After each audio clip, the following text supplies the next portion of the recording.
Félicitations, mon chéri, murmura ma mère, Patricia, au photographe tout en ajustant sa coiffure pour la photo suivante. Vous avez su immortaliser notre moment parfait. Je me tenais à moins d'1 mètre d'elle, tenant la main de ma fiancée Emma, toujours vêtue de mon smoking, mais elle parlait comme si j'étais invisible.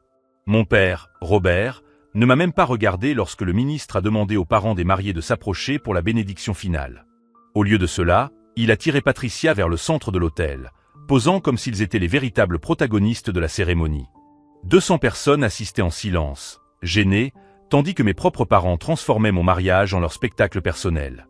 Je m'appelle Alex et, à 28 ans, je viens de vivre le moment le plus humiliant de ma vie, alors que cela aurait dû être le plus beau jour de ma vie. Mais tandis que Patricia souriait aux caméras et que Robert saluait les invités comme une célébrité, il n'avait aucune idée de ce que j'étais sur le point de faire. Pendant 3 heures, j'ai supporté chaque commentaire passif-agressif, chaque photo dont j'ai été discrètement exclu, chaque toast où mon nom a été oublié. Emma serrait ma main de plus en plus fort, murmurant des excuses qu'elle n'avait pas à me présenter. « Ne t'inquiète pas », murmurai-je en retour, les yeux rivés sur Patricia qui organisait un autre arrangement de photos de famille sans le marier. Ils se souviendront de ce mariage toute leur vie. La réception a commencé sur le même ton. Patricia avait pris le contrôle du micro et prononçait un discours élaboré sur comment une mère sait quand elle a trouvé la fille parfaite, ne parlant que d'Emma tandis que je restais à la table d'honneur comme un invité à mon propre mariage. Robert distribuait des cartes de visite aux investisseurs présents, transformant ma fête en une occasion de réseautage. Ses éclats de rire résonnaient dans la salle tandis qu'il racontait des anecdotes sur ses succès professionnels, omettant commodément toute mention du fils qui avait financé la moitié de ses entreprises ratées. Mais ce qu'il ne savait pas, c'est que pendant les 6 mois de préparation de ce mariage, j'avais découvert quelque chose qui allait tout changer. En examinant les documents financiers pour établir notre budget de mariage, j'ai trouvé d'anciens relevés bancaires dans le tiroir du bureau à la maison. Ces relevés montraient des virements mensuels de $50 000 d'un compte d'entreprise vers le compte personnel de mes parents, datant des 15 dernières années. Le problème ? Ce compte d'entreprise appartenait à la Hartford Benvol Foundation, une organisation caritative dont Robert était le trésorier et Patricia la directrice marketing. Ils volaient de l'argent destiné à des enfants orphelins depuis une 15aine d'années. Mes parents, qui se présentaient comme des piliers de la communauté, qui organisaient des dîners de charité tous les mois, qui apparaissaient chaque semaine dans le journal local en tant que philanthrope de l'année, détournaient systématiquement des fonds caritatifs pour financer leur train de vie luxueux. Chaque voyage en Europe, chaque nouvelle voiture, chaque rénovation de leur manoir de $2 millions. Tout était payé avec l'argent qui aurait dû servir à nourrir, habiller et éduquer des enfants dans le besoin. J'ai passé des semaines à vérifier chaque transaction, chaque document, chaque signature. J'ai comparé les dates des virements avec leurs achats personnels. Le schéma était indéniable et absolument dévastateur. Pendant tout ce temps, on me traitait des ingrats, parce que je ne contribuais plus à ces causes sociales. Patricia disait souvent, devant des amis, combien il était décevant d'avoir un fils qui ne partageait pas les valeurs familiales de générosité. Je comprenais maintenant pourquoi il ne voulait jamais que je m'implique directement dans la fondation. Pourquoi y avait-il toujours des excuses lorsque je proposais mon aide pour l'audit ou l'organisation financière? Pourquoi Robert devenait-il visiblement nerveux lorsque je posais des questions sur les bénéficiaires des programmes? En regardant Patricia poser pour une nouvelle photo sans moi, j'ai pris ma décision finale. S'ils voulaient être le centre d'attention à mon mariage, je leur donnerais exactement ce qu'ils voulaient. Je me suis levé lentement de la table principale, lissant mon smoking, et je me suis dirigé vers la petite scène où était installé le système de sonorisation. Le DJ, perplexe, m'a tendu le micro lorsque je lui ai fait signe. « Bonsoir tout le monde ». Ma voix a résonné dans la salle élégante. Je sais que vous vous amusez bien, mais j'aimerais porter un petit toast spécial à mes parents. Patricia et Robert se sont retournés, surpris. Pour la première fois de la soirée, tous les regards étaient braqués sur moi, et non sur eux. Je tiens à remercier tout particulièrement Patricia et Robert d'avoir rendu cette journée si mémorable. J'ai lentement ouvert l'enveloppe qui se trouvait dans la poche intérieure de ma veste, la même enveloppe que je transportais depuis 2 semaines, attendant le moment idéal. Patricia murmura quelque chose à Robert, qui était devenu légèrement pâle. Un instinct maternel primitif devait lui crier que quelque chose n'allait pas. Si vous aimez cette histoire de famille et de secret, n'oubliez pas de vous abonner à la chaîne, car ce qui s'est passé ensuite était quelque chose que personne dans cette salle n'oublierait jamais. Le silence dans la salle était si dense qu'on pouvait entendre le tintement des cristaux du lustre au-dessus de nous. Et c'est dans ce silence que j'ai décidé de détruire complètement la réputation que mes parents avaient bâtie sur le malheur des autres. Patricia et Robert, ai-je poursuivi, ma voix résonnant dans la salle silencieuse, vous méritez vraiment une reconnaissance particulière aujourd'hui. Patricia avait réussi à se frayer un chemin jusqu'à la table d'honneur, les yeux fixés sur moi, avec un mélange de confusion et d'irritation mal dissimulée. Robert était resté où il était, mais je pouvais voir ses mains trembler légèrement tandis qu'il tenait sa coupe de champagne. Il n'avait aucune idée de ce qui allait se passer. Pour bien comprendre cette histoire, vous devez savoir qui sont mes parents en réalité, derrière la façade de philanthrope respectable qu'ils ont construite au cours des 15 dernières années. Patricia Hendricks a épousé mon père quand j'avais 13 ans, 2 ans après la mort de ma mère biologique dans un accident de voiture. À l'époque, j'étais un adolescent dévasté par la perte, désespéré de trouver une figure maternelle qui pourrait combler le vide immense dans ma vie. Patricia le savait parfaitement et a exploité ma vulnérabilité avec la précision d'un chirurgien.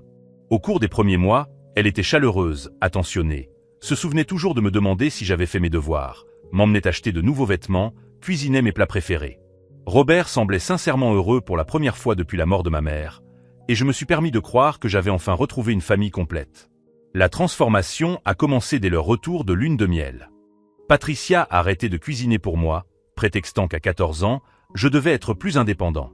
Mes vêtements ont commencé à disparaître dans la buanderie, m'obligeant à porter les mêmes vêtements encore et encore jusqu'à ce que Robert s'en aperçoive enfin et me donne de l'argent pour en acheter d'autres.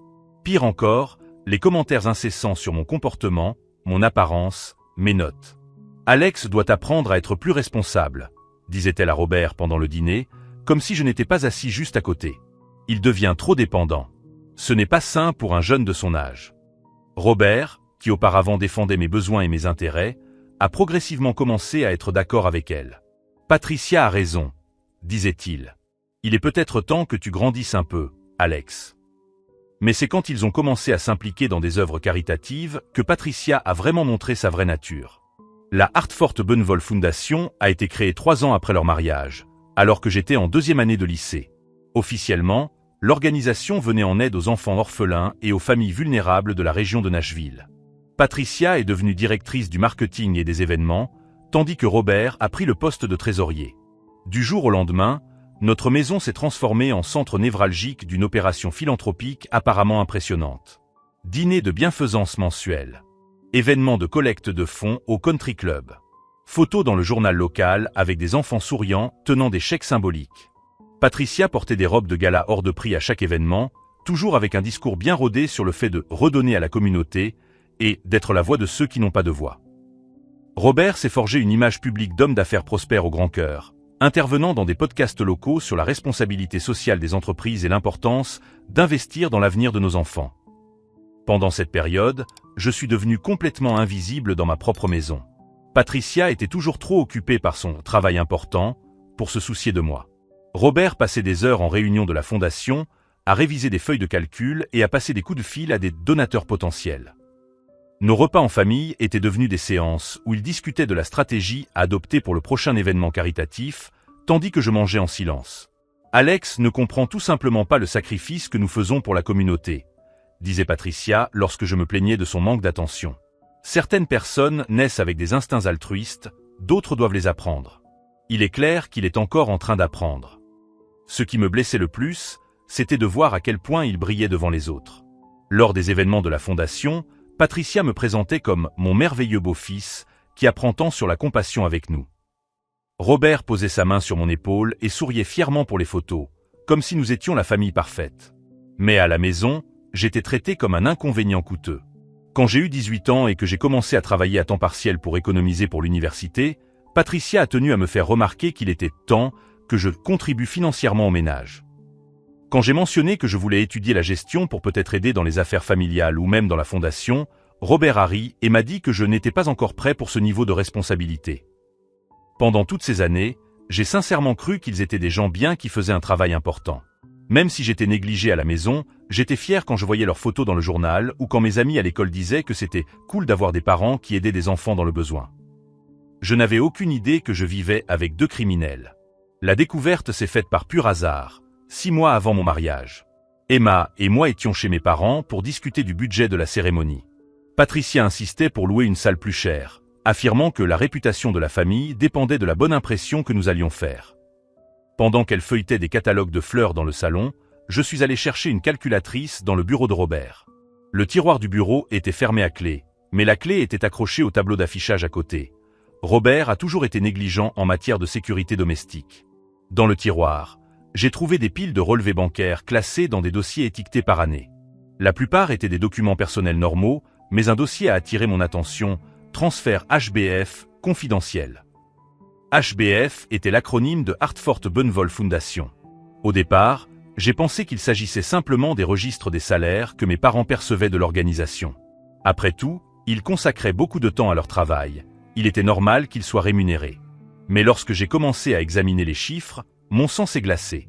Des virements mensuels de 50 000 $ du compte d'entreprise de la Fondation vers le compte personnel commun de Patricia et Robert. Pas des salaires légitimes correctement enregistrés, mais des virements directs intitulés « frais administratifs divers » ou « coûts d'exploitation variables ». 50 000 $ par mois. 600 000 par an. Pendant 15 ans. 9 millions de dollars détournés d'une organisation caritative.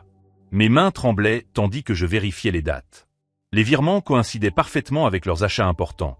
La rénovation de la maison à 2 millions, les voitures de luxe, les voyages annuels en Europe, les bijoux coûteux de Patricia, l'équipement de golf personnalisé de Robert. Tout cela payé avec l'argent destiné aux enfants orphelins et aux familles dans le besoin. J'ai continué à enquêter, photographiant discrètement chaque document avec mon téléphone. J'ai trouvé des reçus de dépenses personnelles remboursés par la Fondation, dîner dans des restaurants chers, vêtements de marque, même la cotisation annuelle au club de golf, le tout justifié comme frais de représentation pour la collecte de fonds. Ce qui m'a le plus bouleversé, c'est de découvrir des rapports internes montrant que la Fondation était constamment en difficulté financière pour tenir ses promesses envers les bénéficiaires. Des programmes alimentaires étaient supprimés. Des bourses d'études étaient annulées. Des familles étaient informées que, malheureusement, les fonds n'étaient pas disponibles pour le moment. Alors que des enfants mouraient de faim, mes parents rénovaient la piscine de la maison. Alors que des familles perdaient leur maison, Patricia achetait des sacs à main à 15 000 $. Alors que des jeunes voyaient leurs rêves d'éducation s'envoler, Robert jouait au golf dans des complexes hôteliers de luxe. J'ai tout photographié. Chaque relevé bancaire, chaque reçu, chaque rapport. J'ai passé 3 heures dans ce bureau à constituer un dossier complet contenant des preuves de 15 ans de fraude systématique. Quand j'ai enfin quitté le bureau, Patricia et Emma discutaient encore des compositions florales dans le salon. « Où étais-tu, mon chéri ?» m'a demandé Patricia avec son sourire doux et faux. « Nous espérons que tu aimeras nos choix pour ton grand jour. » Je l'ai regardée. Cette femme qui avait passé des années à me faire sentir indigne, à me traiter comme un fardeau, tout en volant l'argent destiné à des enfants vulnérables comme je l'avais été un jour, et je lui ai souri en retour. « Bien sûr, Patricia.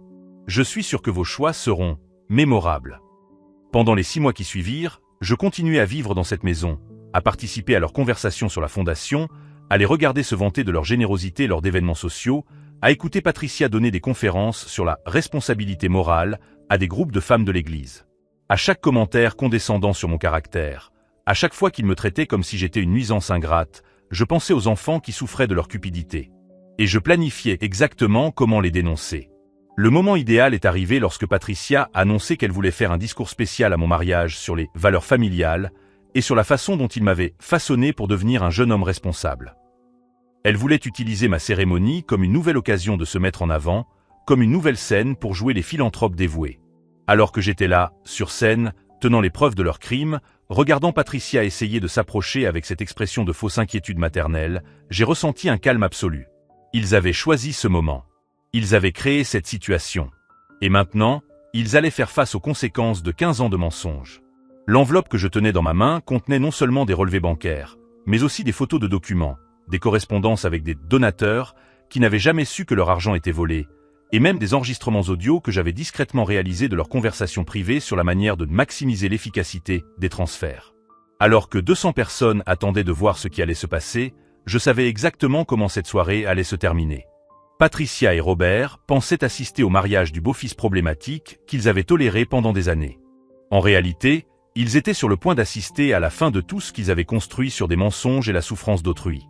Merci à tous d'être ici avec nous en cette soirée spéciale, ai-je poursuivi, ma voix résonnant dans la salle tandis que le silence s'intensifiait.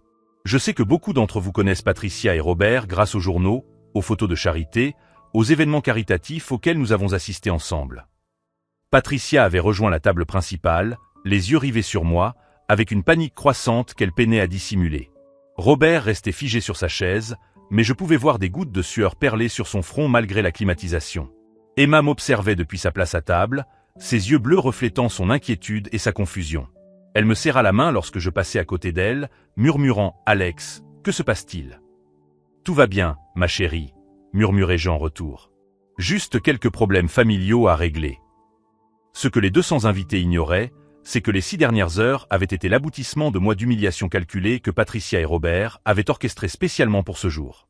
La matinée avait commencé lorsque Patricia avait fait irruption dans la suite de l'hôtel où Emma et moi nous préparions, 2 heures avant la cérémonie. « Alex, mon chéri », avait-elle dit en entrant sans frapper, « nous devons discuter de quelques changements de dernière minute au programme. » Emma était dans la chambre voisine avec les demoiselles d'honneur, alors Patricia en a profité pour déverser tout son venin.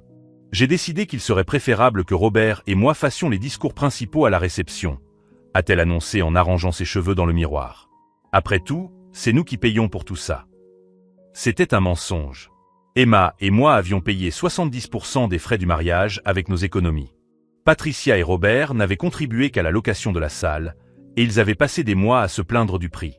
Nous pensons également qu'il serait approprié que tu mentionnes publiquement ta gratitude pour l'éducation que tu as reçue, a-t-elle poursuivi en sortant un bout de papier de sa poche. J'ai écrit quelques mots que j'aimerais que tu dises. J'ai lu le discours qu'elle avait préparé. C'était un discours de 3 paragraphes sur le fait que j'avais été un enfant difficile et rebelle, qu'il m'avait sauvé d'une vie médiocre et que j'apprenais enfin la valeur de l'humilité et de la responsabilité. Je ne lirai pas ça, ai-je dit fermement. Oh, si, tu le liras, a répondu Patricia, son masque de mère aimante tombant enfin. Parce que sinon, Robert et moi quitterons cette cérémonie immédiatement, devant tous vos amis et la famille d'Emma. La menace était prononcée avec une telle froideur que j'en ai eu la chair de poule.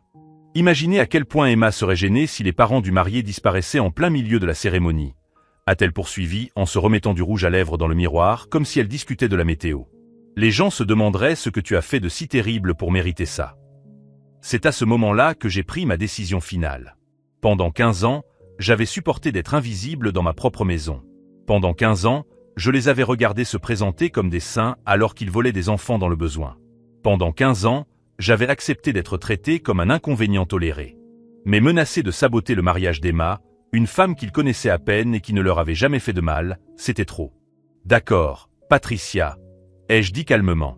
Je ferai exactement ce que vous voulez.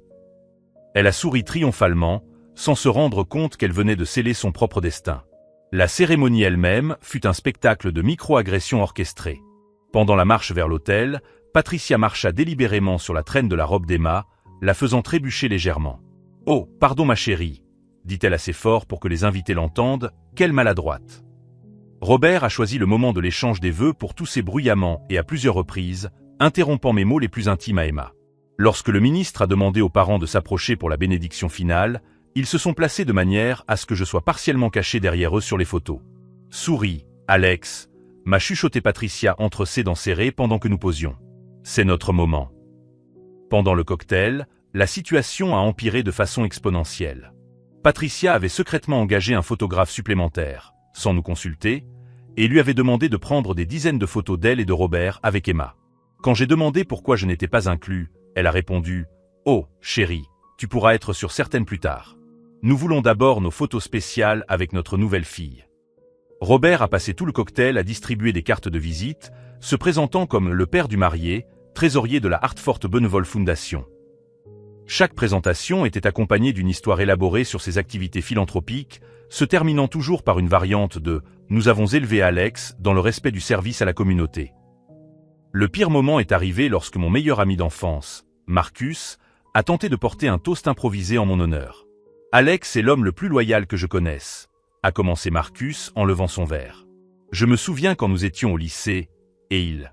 « Excusez-moi », a interrompu Patricia en se levant et en arrachant pratiquement le micro des mains de Marcus. « Je pense qu'il serait plus approprié que la famille parle en premier.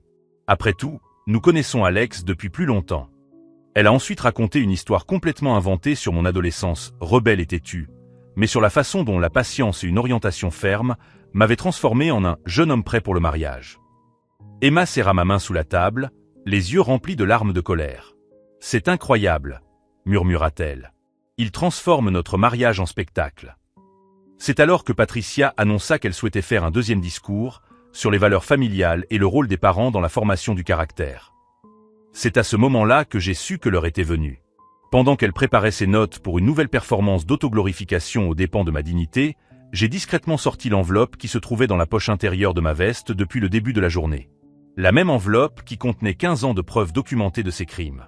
Les mêmes preuves qui prouveraient à 200 personnes, dont des journalistes locaux, des dirigeants communautaires et d'autres membres du conseil d'administration de la Fondation, que les philanthropes respectés Patricia et Robert Hendricks étaient en réalité des criminels qui volaient des enfants orphelins. J'ai regardé Patricia ajuster le micro, prendre une grande inspiration avant son grand discours sur la fierté qu'elle éprouvait pour le jeune homme qu'elle avait aidé à élever. Robert était détendu dans son fauteuil, probablement en train de préparer son propre discours sur la responsabilité civique et les valeurs familiales. Aucun d'eux ne se doutait que les 10 prochaines minutes allaient détruire non seulement leur réputation, mais aussi leur vie entière. Je me suis levé calmement de la table principale et me suis dirigé vers la petite scène.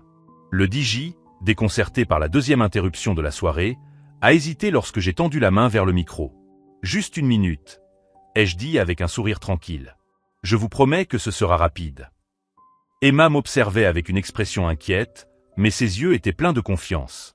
Au cours des 6 mois de préparation du mariage, elle avait été témoin de toutes les humiliations que Patricia et Robert m'avaient infligées.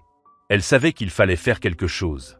Patricia a essayé de se lever, probablement pour m'interrompre à nouveau, mais Robert l'a retenue. « Laisse le garçon parler », a-t-il dit avec condescendance.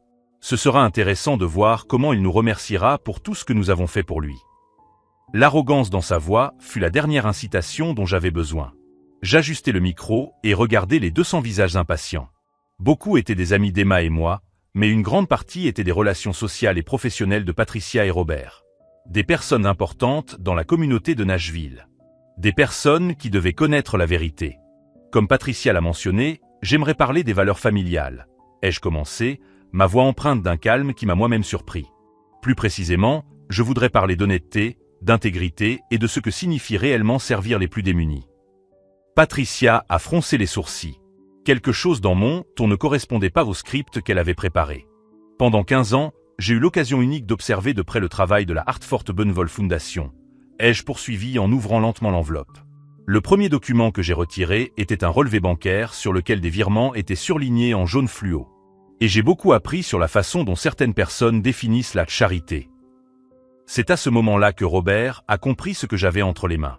Il pâlit complètement en reconnaissant les en-têtes des documents bancaires. Patricia suivit son regard et laissa échapper un petit cri étouffé. En fait, dis-je en étalant d'autres papiers sur le pupitre improvisé, j'ai tellement appris que j'aimerais partager quelques découvertes fascinantes avec vous tous. Le silence dans la salle était devenu total. Même le barman avait arrêté de laver les verres. Je regardais Patricia et Robert, voyant la panique grandir dans leurs yeux, et souris. Après tout, quel genre de fils serais-je si je n'honorais pas les valeurs que vous m'avez enseignées, la transparence. C'est alors que je commençais à détruire systématiquement tout ce qu'ils avaient construit sur des mensonges et la souffrance d'autrui.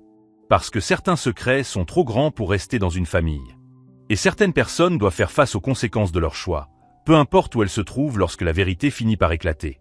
Parce que certains secrets, ai-je poursuivi en répandant d'autres documents sur le pupitre, sont trop grands pour être tus lorsque des enfants sont maltraités. Le changement dans la salle fut immédiat. Patricia tenta de se lever, mais ses jambes semblaient avoir perdu toute leur force. Robert resta figé, les mains agrippées à la table comme si c'était la seule chose qui l'empêchait de s'effondrer. Ce qu'il ne savait pas, c'est que les 6 derniers mois n'avaient pas été consacrés uniquement à l'organisation d'un mariage. Ce furent 6 mois de préparation minutieuse pour ce moment précis. Tout avait commencé 3 jours après avoir trouvé les documents bancaires dans le tiroir de Robert. J'avais passé toute la nuit à photographier chaque papier, chaque relevé, chaque reçu qui prouvait des années de vol systématique. Mais je savais que des photos ne suffiraient pas. J'avais besoin d'une corroboration indépendante. J'avais besoin de témoins. J'avais besoin d'un dossier irréfutable. J'ai d'abord appelé Jennifer Walsh, une auditrice judiciaire que j'avais rencontrée lors d'un événement de réseautage 2 ans auparavant. Je lui ai expliqué que je soupçonnais des irrégularités financières au sein d'une organisation caritative et que j'avais besoin de conseils professionnels. « Avez-vous des documents à l'appui » m'a-t-elle demandé sans détour.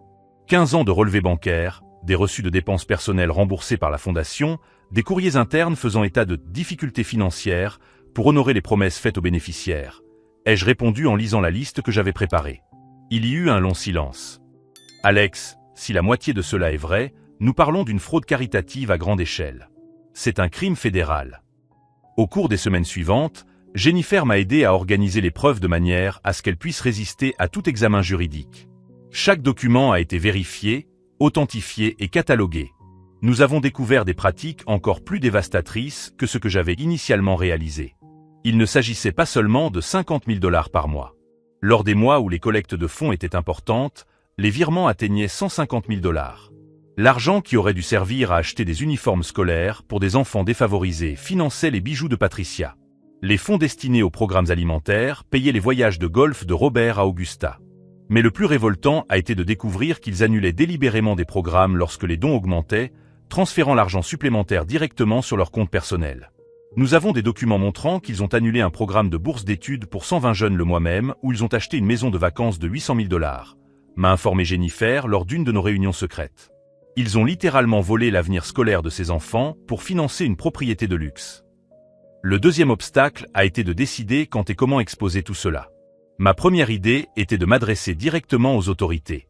Jennifer a convenu que nous avions suffisamment de preuves pour porter des accusations criminelles, mais elle m'a mis en garde contre les réalités pratiques des affaires de criminalité en col blanc.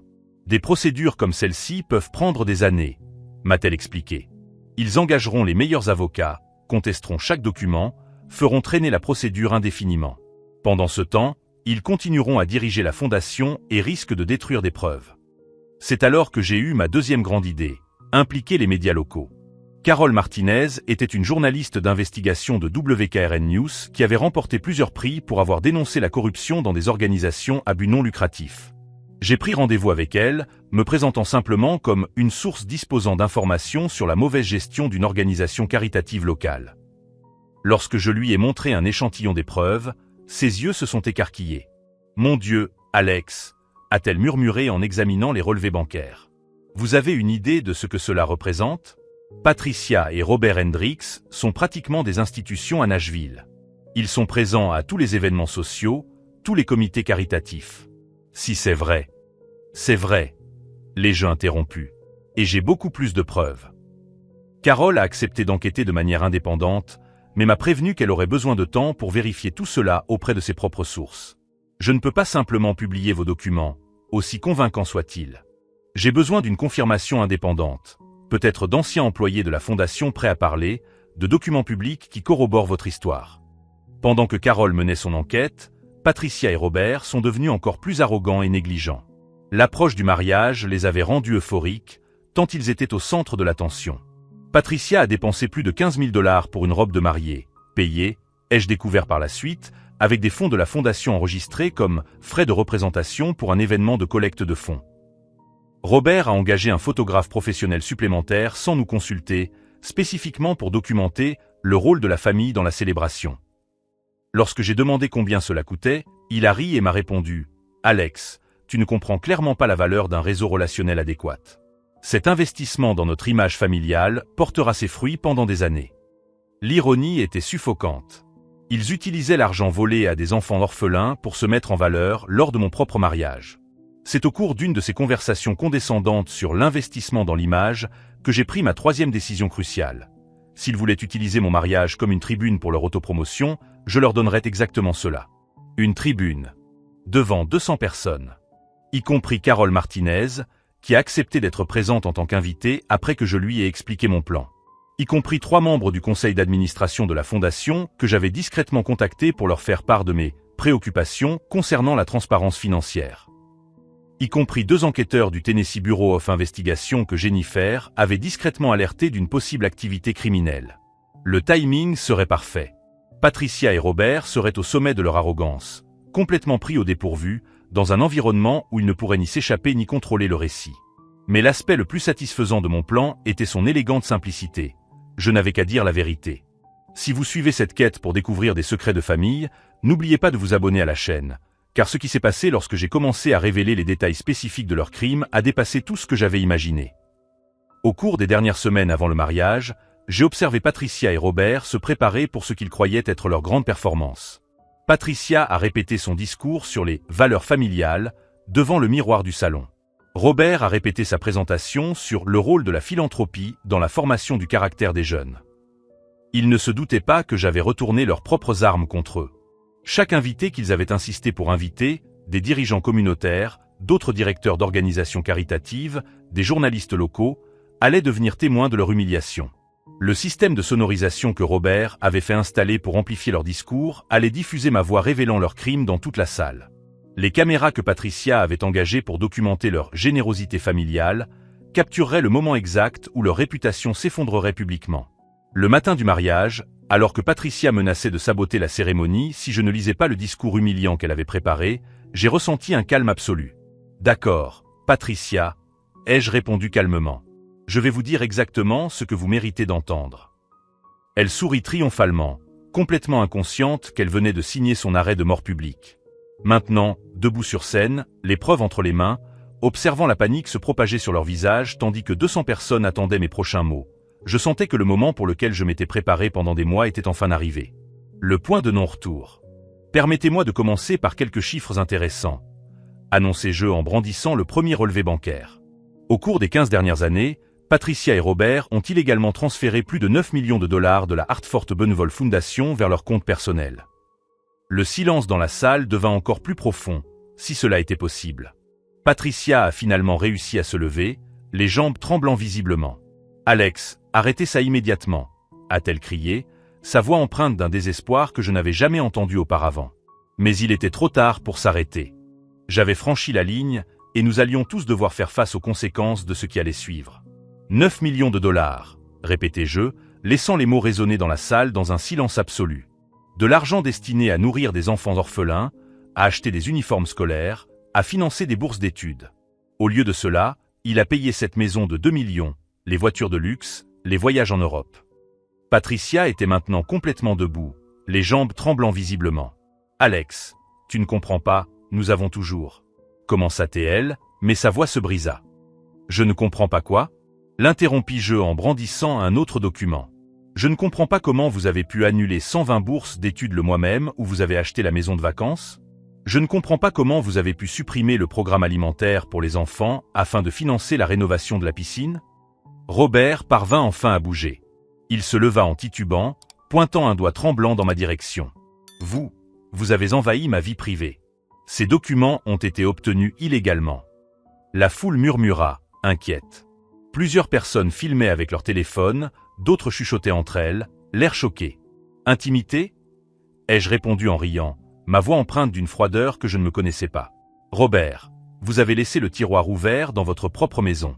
Et étant donné que j'y vis toujours, du moins pour quelques heures encore, techniquement, il ne s'agit pas d'une violation de la vie privée. » Carole Martinez, la journaliste que j'avais discrètement invitée, se trouvait au 3e rang, les yeux brillants tandis qu'elle prenait frénétiquement des notes.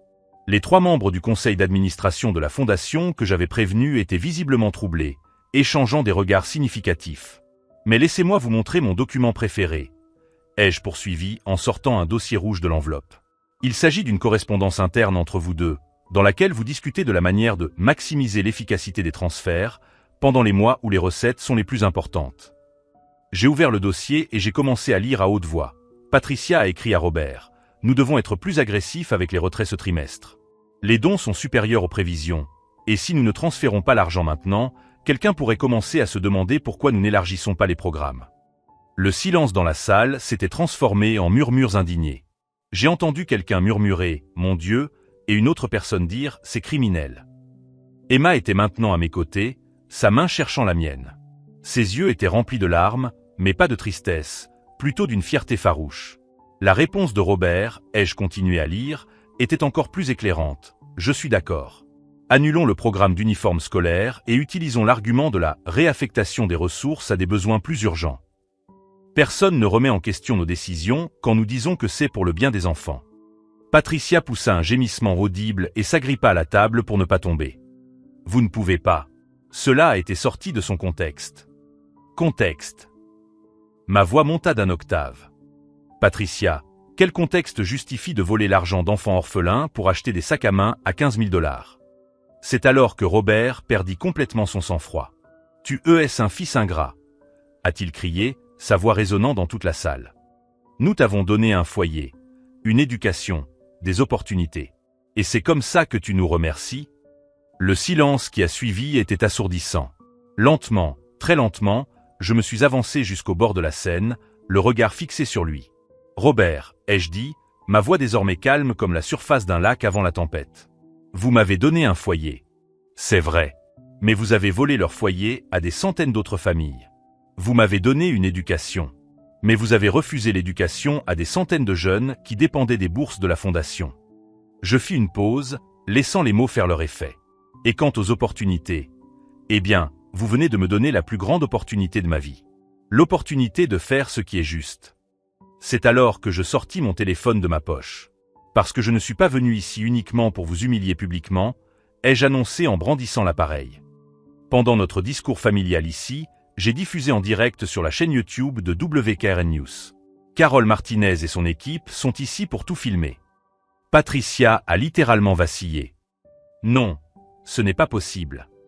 47 000 personnes ont regardé les 10 dernières minutes en direct. Ai-je poursuivi en regardant l'écran de mon téléphone. Et les commentaires. Disons que Nashville n'est pas très contente de vous deux en ce moment. Robert était maintenant complètement blanc, appuyé contre la table. Alex, s'il te plaît, nous pouvons en discuter en privé. Nous sommes une famille. La famille. Le mot sortit comme un rire amer. Robert, tu sais ce que j'ai appris sur la famille ces 15 dernières années? La vraie famille ne vole pas les enfants orphelins. La vraie famille ne s'humilie pas en public. La vraie famille ne menace pas de saboter le mariage de son propre fils. Je me suis tourné vers la foule d'invités, dont beaucoup étaient maintenant debout, filmant, commentant entre eux. Mais vous savez quelle est la meilleure partie de cette histoire? Ai-je demandé au public. Patricia et Robert ont passé des mois à planifier comment utiliser mon mariage pour promouvoir leur image philanthropique. Ils ont engagé des photographes supplémentaires, invité des journalistes, insisté pour faire des discours sur les valeurs familiales. J'ai souri, et cette fois, c'était un sourire sincère de satisfaction. Ils m'ont offert exactement la scène dont j'avais besoin. Patricia pleurait maintenant ouvertement, le visage maculé du maquillage coûteux qu'elle avait appliqué pour les photos. Robert s'était effondré sur sa chaise, la tête entre les mains. Jennifer Walsh, experte judiciaire, a déjà remis toutes les preuves au FBI. Ai-je poursuivi sans relâche.